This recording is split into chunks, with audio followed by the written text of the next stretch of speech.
Hello everyone, नमस्ते। Food and beverage नेपालमा यहाँहरूलाई स्वागत छ। आज फेरि म यहाँहरूमाझ उपस्थित भएको छु फ्रेन्च फ्राई बनाउने विधिलाई लिएर।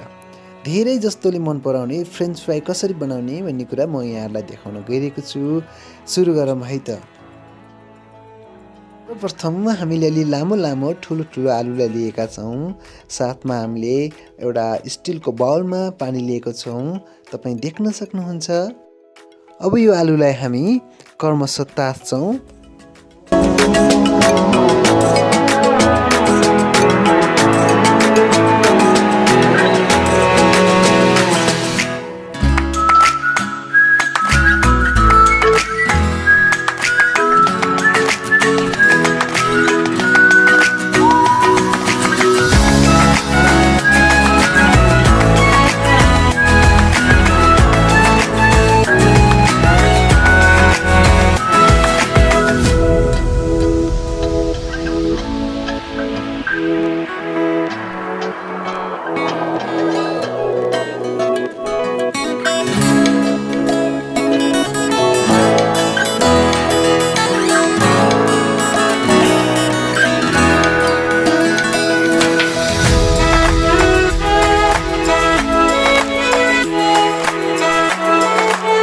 आलु ताछिसकेका छौँ हामीले यहाँ, तपाईँहरूले देखिसक्नु भएको छ।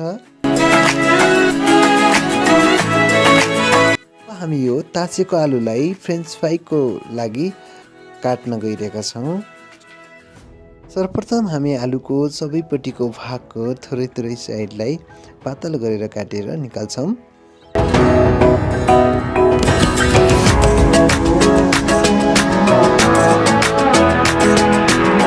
यहाँ हामीले एउटा वर्ग आकारको आलुको पिसलाई तयार गरेका छौँ, तपाईँहरूले देखिरहनु भएको छ।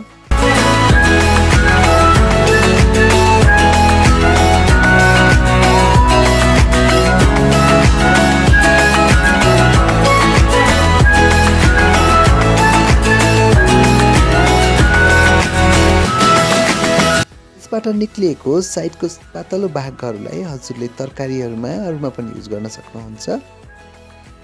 हामी यसलाई धेरै पातलो पनि नगराई धेरै बाक्लो पनि नगराइकन चिक्क बनाएर काट्छौँ।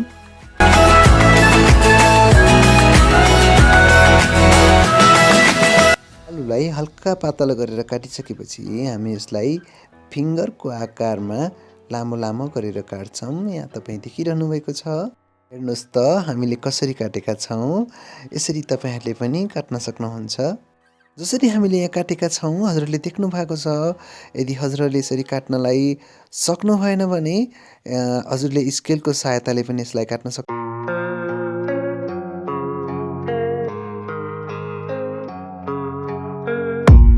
I don't really know what comes next. I'm just doing my best, even though I'm so stressed out. Everything just feels like a test that I fail, so depressed when I can't seem to get out. But something deep inside won't let me quit. I swear that I'm inspired by all this shit. Tell me that I can't and I won't. That's what guides me the most. Your lies, I'll do what I want.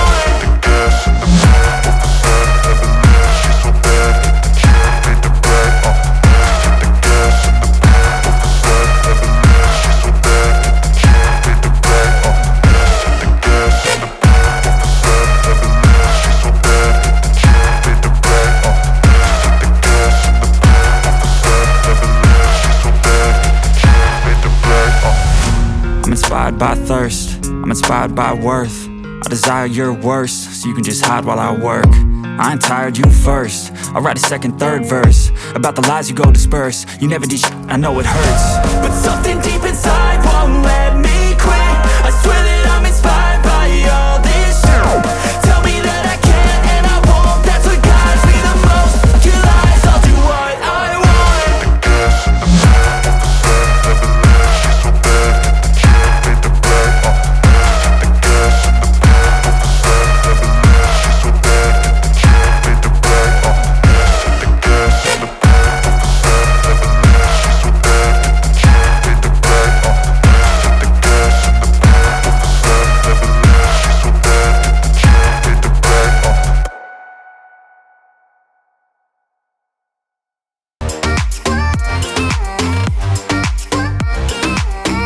हामीले French फ्राईको लागि cutting तयार गरिसकेका छौँ। अब हामीले यहाँ एउटा ठुलो भाँडो लिएका छौँ।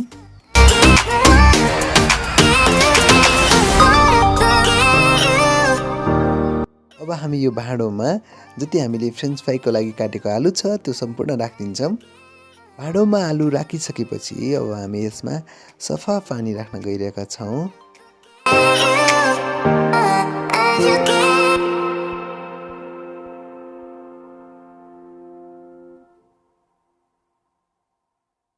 हजुरहरूले पानी राख्दा आलु चाहिँ डुब्ने गरी राख्नुपर्ने हुन्छ है। हामी यसलाई बोइल गर्न राखिदिन्छौँ।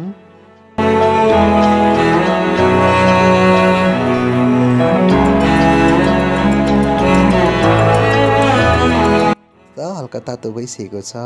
अब हामी यसलाई बिस्तारै चलाउँछौँ।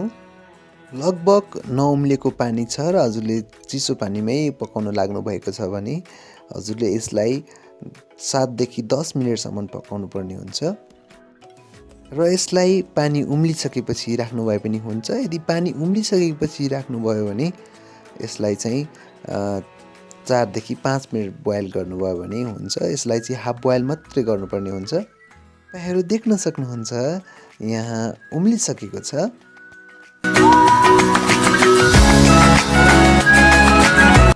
यो बोइल गर्नुपर्ने जति बोइल भइसकेको छ। अब हामी यसलाई निकालिदिन्छौँ।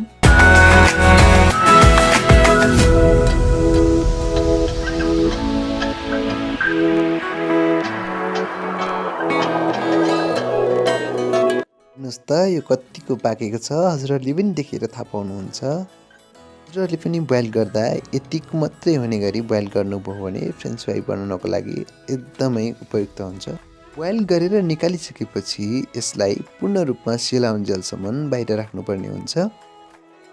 यहाँ हामीले ग्यासको मात्रालाई अलि ठुलो गराएर कराईलाई हिटमा राख्छौँ र यसमा हामी सफा तेल राख्छौँ।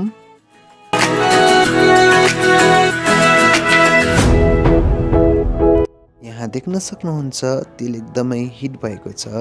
यसको लागि हामीले एउटा आलुलाई हालेर ट्राई गर्न सक्छौँ। तपाईहरू देख्न सक्नुहुन्छ।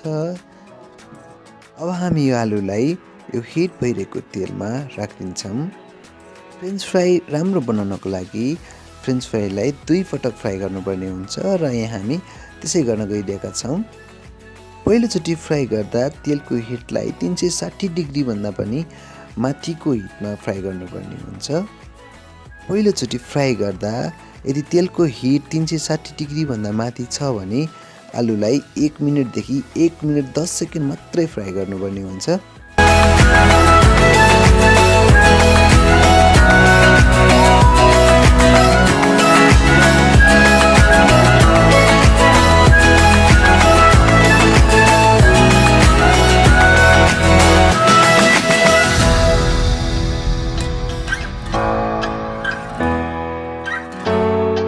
फ्राई गरिसकेको आलुलाई तपाईँले सफा किचन टावल अथवा टिस्यु पेपरमा पनि राख्न सक्नुहुन्छ। यसरी हामीले 1 मिनेटदेखि 1 मिनेट 10 सेकेन्डसम्म आलुलाई फ्राई गरिसकेपछि यो आलु चाहिँ हल्का नरम हुन्छ। तपाईँहरू देखिरहनु भएको छ।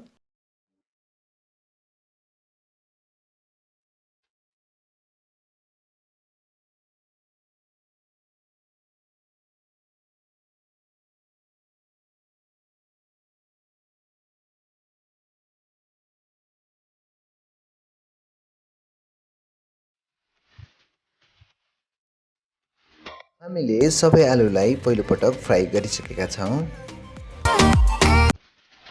अब हामी यसलाई दोस्रो पटक फ्राई गर्दैछौँ र हामीलाई आवश्यकता अनुसार हामी दोस्रो पटक फ्राई गर्छौँ र दोस्रो पटक फ्राई गरिसकेपछि फ्रेन्च फ्राई पूर्ण रूपमा खानको लागि तयार हुन्छ। यो त भयो हामीले तत्काल बनाएर खानको लागि।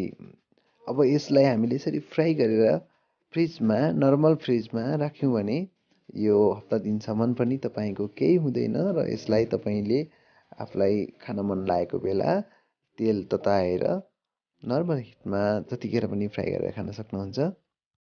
दोस्रो पटक फ्राई गर्दा तेलको हिट चाहिँ अलिकति कम हुनुपर्छ र कम हिटमा बिस्तारै हामीले यसलाई 2-3 मिनटसम्म फ्राई गर्यौँ भने यो पूर्ण रूपमा क्रिस्पी बन्छ।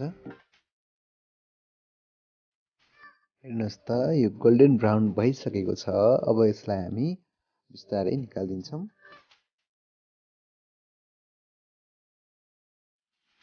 हेर्नुहोस् त यो स्ट्रङ छ र क्रिस्पी पनि एकदमै छ। यो खानाको लागि पूर्ण रूपमा तयार भइसकेको छ। यसमा हामीले केचपका साथमा अथवा मायोनेजको साथमा पनि लिन सक्छौँ।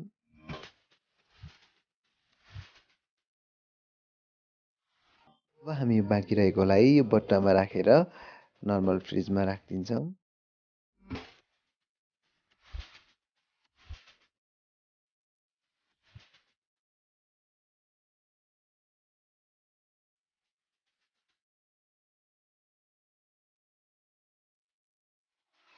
यसलाई फ्रिजमा राखेको हप्ता दिनसम्म पनि तपाईँले युज गर्न सक्नुहुन्छ।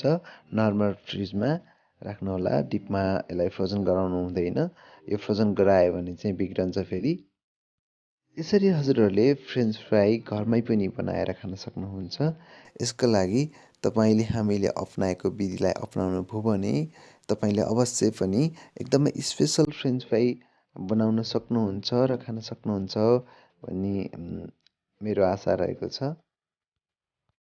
हामीले यसलाई आधी घन्टा फ्रिजमा राखिसकेपछि फेरि निकालेर फ्राई गर्न गइरहेका छौँ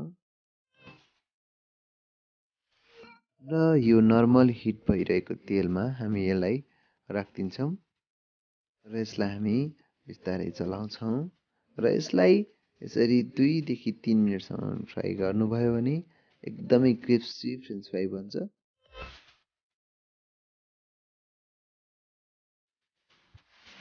हजुरहरूलाई आजको भिडियो कस्तो लाग्यो? यदि मन परेको छ भने कृपया हाम्रो भिडियोलाई लाइक गर्न नभुल्नुहोला। साथै हाम्रो च्यानललाई सब्सक्राइब गरिदिनु भन्न चाहन्छु र केही कमी कमजोरी भए कमेन्ट मार्फत राखेर हामीलाई सल्लाह सुझाव दिन म विनम्र अनुरोध गर्दछु। Thank you.